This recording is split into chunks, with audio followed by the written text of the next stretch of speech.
Dapat umanong mapanagot ang mga namumuno sa PhilHealth sa hindi pagbabayad ng utang sa gobyerno ayon sa isang abogado at medical doctor. Narito ang balita ni Valdivina Gracia.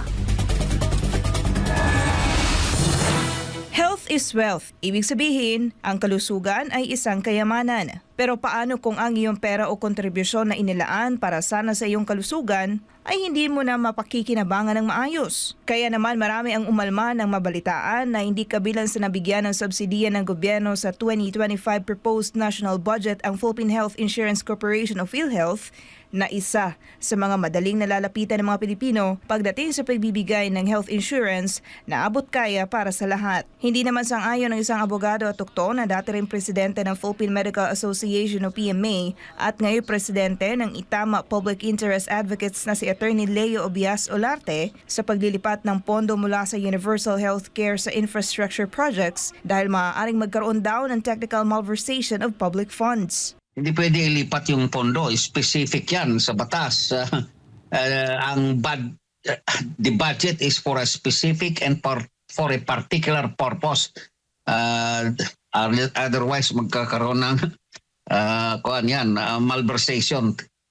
No? Technical malversation of public funds. Bawal yan. Hindi pwede ilipat. Sa kabila naman ng zero budget sa subsidy, mayroon naman daw 600 billion pesos na reserve funds at 150 billion pesos na surplus funds na maaaring gamitin ng PhilHealth sa susunod na taon. Samantala, dapat daw na mabayaran ng PhilHealth ang mga pagkakautang nito lalo na sa mga doktor at mga ospital dahil mga ordinaryong Pilipino ang maapektuhan.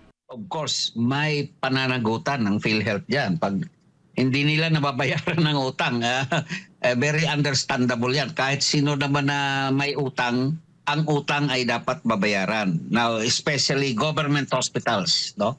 And malaking pera yan. Paano naman ang hospital makabayad sa kanilang mga medical supplies para maibigay dito sa mga pasyente natin? Kawawa naman yung mga pasyente. It is the public, the patients sick and dying, the poor patients who will suffer the most.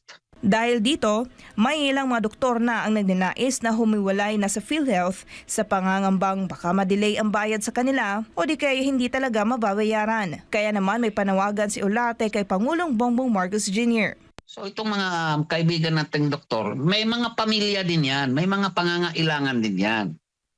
So dapat gawin natin ang ating trabaho. Now, ang akin lang ang aking panawagan din sa ating mahal na presidente Bongbong Marcos is to reject the General Appropriations Act which was approved by the Senate and the House of Representatives.